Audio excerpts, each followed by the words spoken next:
What is up? Welcome to the channel. Thank you so much for checking this out. This video is strictly just my story, and I hope it helps you out.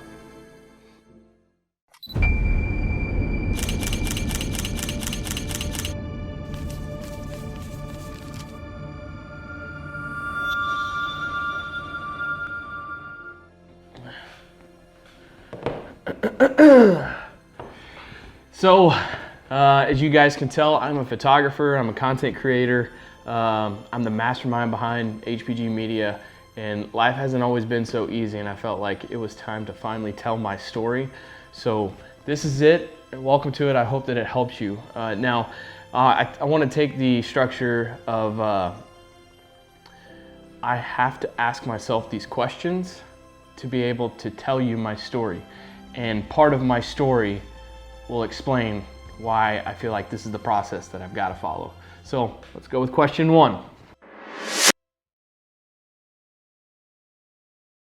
Well, I'm Justin. I'm a videographer, I'm a photographer, I'm a food photographer. I shoot automotive, lifestyle, candids, portraits, anything you name it, social media, website development, graphic design, logo design, promotional videos, commercial videos.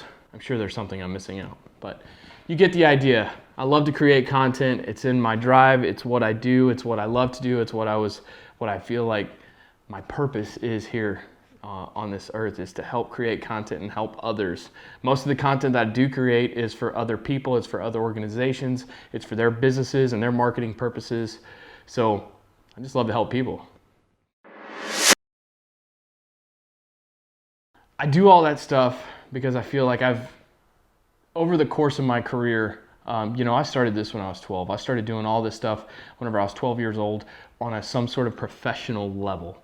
That being said, I started learning from my dad at such a young early age. He had a side hustle, which was this marketing media stuff, but he always worked at a day job. And on the side gig, this was only because it was his passion. It's what he loved to do. But more importantly, it helped our family survive. And what I mean by that is my mom, for 18 years of my life, I guess 17 years of my life, she was addicted to painkillers and alcohol. Not all the time it was painkillers, and not all the time it was alcohol. It was either one or the other. Sometimes it was both. It was really hard for our family, but my dad found that he could, a lot of times it's easier to grease a wheel than it is to fix a wheel, and it started to make a lot of noise with my mom. It started to become a thing where they started to argue a lot. It was all over money, and my dad found it easier to just go make more. And it finally got to a point where I would sit right beside him as he edited videos. I remember one of the hunting videos that he did with a friend was called Exotic Heaven in the Texas Hill Country. And I watched him edit that entire video. I stayed up with him at the studio for hours on end. We didn't have iPads back then. I didn't have a phone. I didn't have games. It was all literally sitting in a chair right beside him, or they had a small sofa in the room right behind him. And I literally watched my dad edit for hours. Like, I probably have a certification in, what do they call that, training hours, just literally sitting there watching him edit. I used to watch him how he cut video. I used to watch how he culled video, how he selected the timeline. At the time, there was a lot of transitions that were popular back then that aren't popular now. And that's where the love for all this started. Was I saw that that's what he was doing, and he was good at it. And he loved doing it, and I saw that it helped produce some financial stabilization for our family there for a little bit. But it never could quite solve my mom's problem. No matter how much she had, she always wanted more. And I feel like that's a trait that I have within me that came from her, is that there was never enough. It was always more. And for her, it was more drugs and more alcohol. And then it eventually became to, I remember I was 17 years old. I was working in our studio that me and my dad built outside. I remember coming inside, and she was overdosing, and she was convulsing really bad. And my dad was he went inside and I came inside later because he didn't come back outside, and I was wondering what was going on. And anytime that something like that happened, it was generally a fight. It was generally something over money. And that's whenever I went into overdrive mode of how can I make more? How can I help my dad make more to help our family survive? Because I've been through it all. I've seen, I know what it's like to have our water cut off. I know what it's like to be in the shower and your water gets cut off. I know what it's like to come home in the summer, in the springtime. And it's in Texas, it's over 100. And I remember the windows being open because our electricity got cut off because we couldn't pay the bill. It was a very tough time. I would never trade my childhood for anything. And my mom, the day that she had that overdose, whenever I walked in, my dad looked right at me. I'll never forget. He looked right at me. Him and my sister were in the room, and he looked right at me, and he was lost. He didn't know what to do. And he looked right at me and said, "What do we do?" He was lost. He didn't know. He was looking at a 17-year-old son, and he was asking me, "What do you do?" Now, as a 17-year-old, it's been my duty to disprove every adult. At 17 years old, I think that's just what you do. You go through life, and you know deep down that you don't know it all, but you don't ever want to tell anybody that you don't know it all. And I remember at that 17-year-old age, him looking at me, and I realized in the moment that I had to find answers, that he was dependent on me to find answers. So I reached. She wasn't responding. She was tripping out. She was like in her glider chair, and she was kind of leaned back, and her head was kind of cocked. She was convulsing a lot, and I really never wished that on anyone. And she only responded to me. I told my dad, I was like, "Call 911, get him here as soon as they possibly can." And she looked right at me, and she wasn't there. My mom was not there. She was gone. That was her body, but she was not there. And I was scared that we were losing her, but I knew that I had to be strong. I knew that there was no opportunity, or there was no way that I could break. I had to be strong. And in that moment, I've built on since then, because I knew at that moment it was defining for me to know that I have to be strong for others. I have to come through. It's in my DNA. It's my God-given ability. There is no quit in me. And I looked right at my mom, and I told her, "So Mom, everything's going to be okay.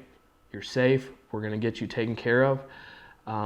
Meanwhile, in the back of my mind, I don't know what's going on. I've literally never seen anyone overdose. I've never seen anyone like this. I mean, it's a nightmare. I don't ever wish that on anybody. And my childhood growing up, it was work a lot. There was no time for play. There was no time for slacking. It was get home from school, get work knocked out, and then you could play. I did sports. I loved and enjoyed sports, but I always had this passion for content creation. I remember as a kid thinking that I saw opportunity to help my school produce graduation videos, football videos, and I did all that. It was a lot of fun. It was what I loved to do, but at the same time, it helped pay our bills. So, yeah, I hope that accurately answers that. I'm passionate about all these things because it's what I love to do. It's what I was born to do. It's what I've been working towards since I was 12, and really, I don't want to say I just fell into it, because it wasn't a fall-in thing. It was that I had to make ends meet, and I found something I was extremely good at, and I also really liked. It wasn't my parents never forced me to work. They never said you need to do this, you need to do that with my work. They always really just pushed me to be the best at whatever it is that I attempted. And for them, it was beneficial for me to continue down this path, this content creation, I don't know, photography, media, journalist type role, it was really beneficiary for them to have their son, whom I didn't collect a paycheck from my entire childhood. I never collected a paycheck. What we did was I worked towards, I built up money in the savings fund with Dad that I could buy my school clothes. I could buy basketball shoes. That was my payment. And so, I think a lot of kids now, they'd probably look on that and I don't know, it made me who I am today. And if my parents are watching this, I hope that they know that I wouldn't change a single thing about my upbringing. I wouldn't change a single thing. I was sexually molested as a kid. I grew up at 12. I started helping pay bills as a teenager. I had no choice. I could not let my family drown. And I hope that if you're struggling with something like this, that you know that that you got this. Like, I don't want my parents to ever think that I want to go back and relive my childhood. I don't want to relive it ever. I don't want my kids to live it. But I think more importantly, I would never want to change it because it made me who I am today. So you're going through these struggles, you're going through whatever it is that you're going through. It's for a reason, and sometimes it's just for a quick season. So find the reason in the season to figure out what it is that you're learning from here to get to there. And I think a lot of times you'll find that that's what your passion is. That drive, that grit. It's where I found my passion. It's why I do all this. I mean, people will say it's crazy sometimes to start businesses and ideas, and I've had failures. Me and my wife have started businesses. We've started side hustles together. I started some as a young kid. I made antler art for a long time. I did trade shows with it. I mean, it did well, but it wasn't, in the end, it wasn't my true passion. My passion has always been with a camera, which is why it's weird to be in front of a camera doing this stuff, which ties into why I had to write the questions. I have to write these questions because one of my favorite things to do is to tell people's story. And it's been the hardest to tell mine because there's a lot of skeletons in the closet that, between the sexual molestation, growing up as a child, everything that happened in my childhood, that was just the situation for me. I was not put into any of it. So, yeah. I'm passionate about sharing this story. I hope that it helps you. More importantly, I hope that you know that you're not alone, that there are a lot of people who've faced some of this stuff. There's a lot of people who've, made mistakes. So I'm extremely passionate about this story, and I hope that it helps other people. So to answer the question, that's why. I won't ever stop. I won't ever stop showing people how to get use out of a camera. I won't ever stop showing people how they can get use from a website, or what it means to have a great logo, because all those things that's what I've built my life on. That's what I've helped people do for almost 2 decades. Is with their marketing material, their websites, their brochures, their business cards, their logos, their brand story videos, t-shirt designs. Like I've done it all because it's been a big passion of mine. And part of the Photo Academy is I want to make sure that people know that like this camera has been my outlet. It's what's helped pulled me through some of the hardest times in my life. And if you let this thing do what it needs to do and you control it, it can change you. That's at the end of it. That's why I'm passionate about it all. So what was it like leaving my day job? It was one of the scariest, best decisions of my life that I wish I would have done sooner. Because I knew that deep down, I knew that there was always something about me that was meant for more. And that's not talking down on those that have the day job because the people that I worked with were some of the greatest people. The people that I worked under were some of the greatest people. And I reached a point where I knew that I was not going to move any further up, and I was okay with that. And that's also, the people that I was surrounded by, that made it extremely hard to leave. But I knew that, it was Christmas of 2017. My wife and I were in the parking lot in Terrell at the outlet mall, and we were scraping by. We're scraping by paying bills. I mean, we were barely getting by, and we needed to buy Christmas presents. And I finally reached my boiling point. I was like, look, I've worked as many hours as I can work, and we're still not catching up. Like, at my day job, they will only pay me this.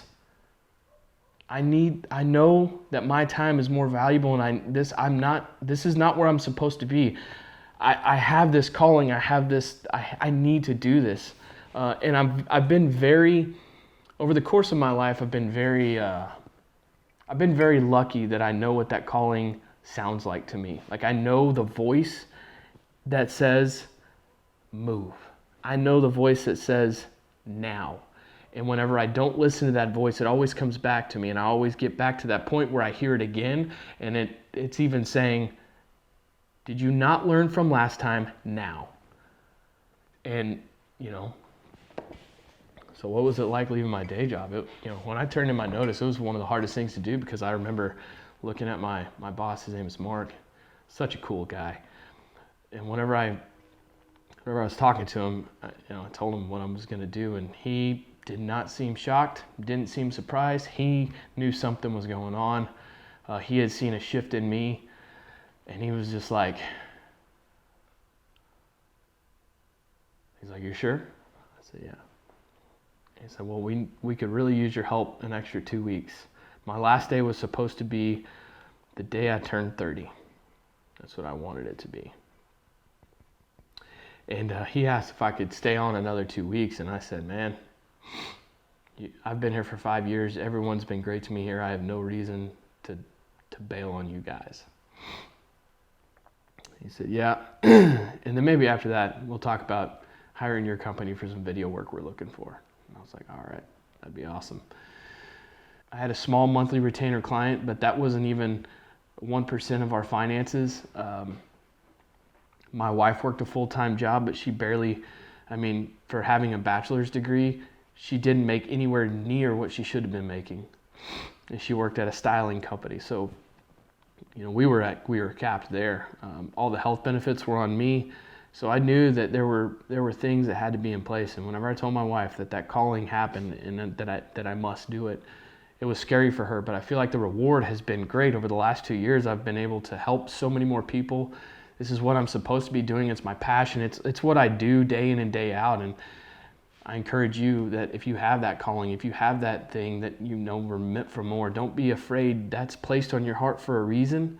And you have the skills to pursue it. And as you pursue it, you will fail. You will fall on your face. I've fallen on my face plenty of times over the last few years. I've learned a lot of hard lessons. Some of them we're still going through, honestly. But, you have that calling for a reason. You're meant for more. When I left my day job, I had more support then than whenever I left the job that I had while working in the family business with my dad. Working the family business, if things get tight, you're the first one that gets cut. You're the first one that doesn't get a paycheck. And I went without a paycheck for a long time. And, this is no negative reflection on my dad. He's a great person. He's taught me a lot. And as I said earlier, there's nothing about my story that I would ever want to change. Absolutely nothing. And, going without a lot proves to me that was a valuable life lesson that I still use today, going without. It builds character. It makes you a strong person inside and out, because you know that you've done this before and you're not scared to do it again. But when I left the job that I had versus leaving the job with my dad, I had a lot more support from somebody who wasn't family. And that's something else I want to share with you is one thing about my story is I've not had a lot of family support. I don't have my family rooting me on. I have some, but not all. I have a lot of them that, quite frankly, wish that I would fail. You'll have a lot of people that talk about you. You got to dismiss that. You got to know that that's a reflection on them, and the only reason they're insecure is because as you advance, those people will only be pissed off at themselves for not taking the jumps that they wish they would have that you did. So I encourage you that if you got something on your heart and you got something that you know you're supposed to be doing, do not wait. Jump. There's only one time, and it is now. So that's what it was like leaving my day job. It was so scary, but I've left things before, and I knew that calling that one voice, when it pops in my head and it says now, do not wait,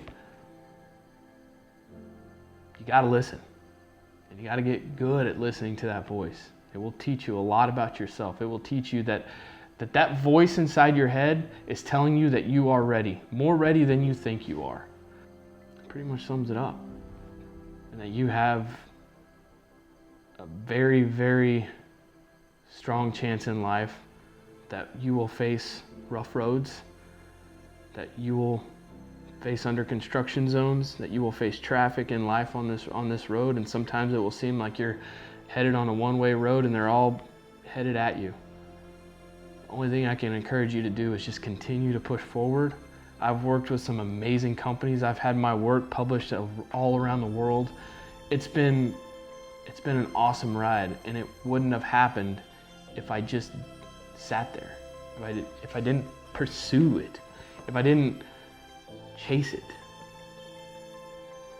Hey, thanks so much for watching this video. It really means a lot that you checked out my story. This is just, as quick as I can tell you, 20 years of uphill battles that I've struggled, and just know that if I can get through it, you can get through it. This is just a blip on the radar of whatever it is that you're going through. Whatever it is that you're thinking about that you listen to whenever you watch this video, that's just a blip on the radar.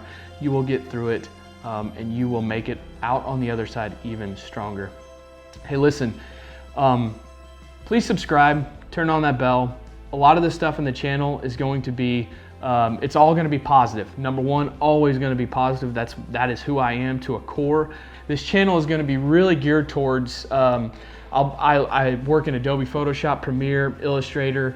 I'm going to show you all the tips and tricks that I have, and then more in depth in the Photo Academy that I have, which I'll drop a link below.